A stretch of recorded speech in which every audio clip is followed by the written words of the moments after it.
కడప గడ్డపై జగన్తో D banner item ఈరోజు సునీతతో భేటీ కాబోతున్నారట. అంటే ఇది ఒక వేరే సిగ్నిఫికెంట్ అంశమే. కడప అడ్డ పైన జగన్తో డి అంటే జగన్ అడ్డాలో డి ఇక్కడ. యాక్చువల్లీ ఇక్కడ నాకు ఉన్న సమాచారం ప్రకారం జగన్మోహన్ రెడ్డి షర్మిల పట్ల విభేదాలకు, జగన్మోహన్ రెడ్డి వివేకానంద రెడ్డి కుటుంబానికి విభేదాలకు, ముఖ్యంగా వైఎస్ కుటుంబంలో విభేదాలకు మూలమే కడప. సో కడప సీటు ఎవరికి ఇవ్వాలనే విషయంలోనే విభేదాలు స్టార్ట్ అయినాయి. నాకున్న సమాచారం రాజకీయ వర్గాల్లో చెప్పేది ఏంటంటే, రాజశేఖర్ రెడ్డి ఉన్నంత కాలం వైఎస్ భారతి వైపు ఉన్న బంధువులను దగ్గరికి రానివ్వలేదు. అంటే రాజశేఖర్ రెడ్డి కుటుంబమే డామినేట్ చేసింది కడపలోను, కడప రాజకీయం పైన. అప్పటిదాకా భారతికి సంబంధించిన బంధువులు ఎవరిని రాజశేఖర్ దగ్గరికి రానియలేదు.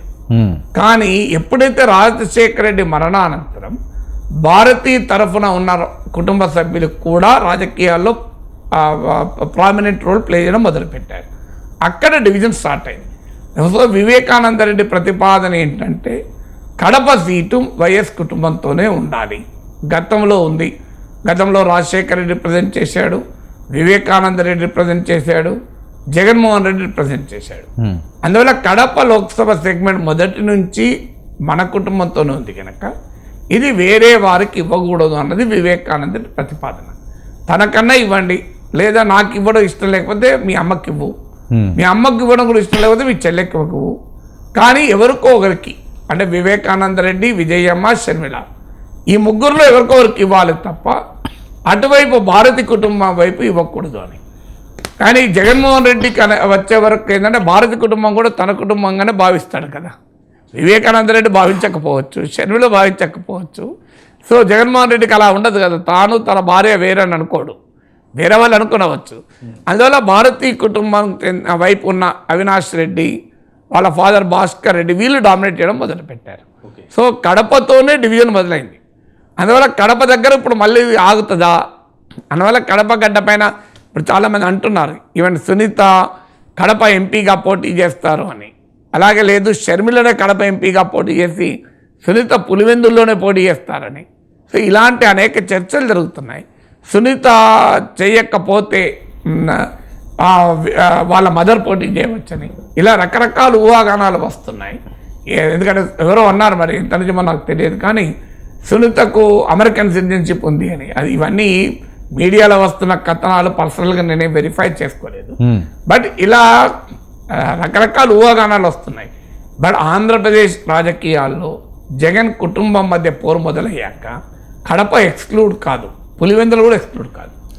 ఆంధ్రప్రదేశ్లోనే జగన్ కుటుంబంలో రాజశేఖర రెడ్డి కుటుంబం, జగన్ కుటుంబం లేవు, రాజశేఖర రెడ్డి కుటుంబాల మధ్య పోరాటం మొదలైతే ఆంధ్రప్రదేశ్ రాజకీయాల్లో మొదలైన ఈ పోరాటం కృష్ణా జిల్లాకు, శ్రీకాకుళం జిల్లాకు ఉండి కడప జిల్లాకు ఉండకుండా ఎలా ఉంటుంది?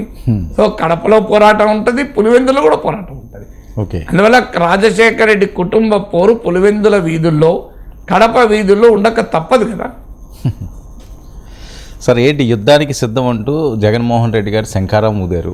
ఇంకా మేనిఫెస్టోలు అభ్యర్థుల్ని ఖరారు చేయాల్సిన బాధ్యత టీడీపీ, జనసేనకి ఉంది. ఒక పక్క ఆయన దూకుడు పెంచుకుంటూ సభలు పెట్టుకుంటూ వెళ్ళిపోతే వీళ్ళు ఇంకా కసరత్తుల్లో ఉండడానికి ఏమన్నా వ్యూహాత్మకమైన అంశం ఉందా, లేకపోతే చూసి ఎలక్షన్ షెడ్యూలే రాలే కదా. ఇప్పుడు ఇలాగే తెలంగాణలో అన్నారు, కేసీఆర్ ముందే 150 మంది 115 మంది ప్రకటించారు. ఇంకా కాంగ్రెస్ కసరత్తుల్లోనే ఉంది, కాంగ్రెస్ అభ్యర్థుల ఎంపికలోనే ఉంది, బీజేపీ అభ్యర్థులు. ఏం జరిగింది లాస్ట్కు అంటే అది ఎక్కడైనా రూల్ ఉందా? 4 నెలల ముందు అభ్యర్థులను ప్రకటిస్తే గెలుస్తారు, 15 రోజుల ముందు ప్రకటిస్తే గెలవరని ఎక్కడ ఉందా? ఇప్పుడు మనం తెలంగాణలో చూసాం కదా. అవును, కేసీఆర్ ప్రకటించే నాటికి అసలు కాంగ్రెస్ పార్టీ ఫీల్లో లేదు. కాంగ్రెస్ పార్టీ కసరత్తులు కాదు, అసలు ఆలోచన కూడా సరిగా చేయని పరిస్థితుల్లో కేసీఆర్ ప్రకటించారు కదా. ఏం జరిగింది? ఏం జరగలే కదా. సో అందువల్ల ఈ అభ్యర్థులు ముందు ప్రకటించడం, వెనకాల ప్రకటించడం అనేది మన మీడియా సృష్టి.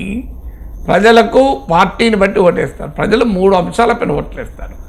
ఒకటి, అధికారంలో ఉన్న ప్రభుత్వ పనితీరు, అంటే జగన్మోహన్ రెడ్డి మరో అవకాశం ఇవ్వాలా వద్దా అని. 2, పార్టీ లాయల్టీ, అంటే జగన్మోహన్ రెడ్డి ప్రభుత్వం బాగా పనిచేస్తుందని భావించిన టీడీపీ పట్ల లాయలు ఉన్న వాళ్ళు టీడీపీకి వేస్తారు, అన్ని సంక్షేమ పథకాల లబ్ధిదారులు అయినా కూడా. సో రెండవది పార్టీ లాయల్టీ, మూడవది స్థానిక అభ్యర్థి పైన అభిప్రాయం. ఈ 3 అంశాల్లో 2 డిసైడెడ్ ఆల్రెడీ కదా. జగన్ ప్రభుత్వం పైన వారికి ఏదో ఒక అభిప్రాయం ఉంటుంది, పార్టీ లాయల్టీ ఉంటుంది. అంటే 2/3 ఫ్యాక్టర్ ఆల్రెడీ అభ్యర్థులతో సంబంధమే లేదు. ఇక మిగిలేదు లాస్ట్ 1/3 అభ్యర్థి. సో ఆ అభ్యర్థి అనే ఫ్యాక్టరు ముందు ప్రకటించిన వెనక ప్రకటించిన మిగతా 2/3 పైన ఎలాంటి ప్రభావం ఉండదు కదా. అవును. సో అందువల్ల ఇదొక మీడియా సృష్టి. అభ్యర్థులు ప్రకటించడం ఏమైంది అంటే అందులో 2 పార్టీలు పొత్తు పెట్టుకునేటప్పుడు తేలేదు కదా. ఇప్పుడు కాంగ్రెస్కు సిపిఐకి పొత్తు ఎప్పుడు తేలింది? అవును. నామినేషన్లు అయిపోయినాక తెలియదు ఉపసంహరణ సమయాలు. ఏం జరిగింది? కొత్తగూడెంలో సిపిఐ గెలవలేదా? అవును. కాంగ్రెస్ పార్టీ సిపిఐకి ఆ సీట్ ఎప్పుడు ఫైనల్ చేసింది? చివరి వరకు ఫైనల్ చేయలే. చివరి వరకు ఊగిసలాటే కదా పొత్తు ఉంటుందా లేదా అని. మరి చివరకు లాస్ట్ పొత్తు ఫైనల్ అయింది. సిపిఐ చెన్నూరు వదులుకుంది, కాంగ్రెస్ కొత్తగూడెం వదులుకుంది. చెన్నూరులో కాంగ్రెస్ గెలిచింది, కొత్తగూడెంలో సిపిఐ గెలవలేదా? అవును. మరి ఏం జరిగింది? చివరి వరకు వచ్చినా ఏం కాలే కదా. సో అందువల్ల 2 పార్టీలు పొత్తున్నప్పుడు అనివార్యంగా ఆలస్యం అవుతుంది. సో 2 పార్టీల మధ్య అండర్స్టాండింగ్, ఒక పార్టీనే తన అభ్యర్థిని ఎంపిక చేసుకోవడానికి ఆలస్యం అయితే 2 పార్టీలు కలిసినప్పుడు ఆలస్యం కాదా? అవును. Right sir.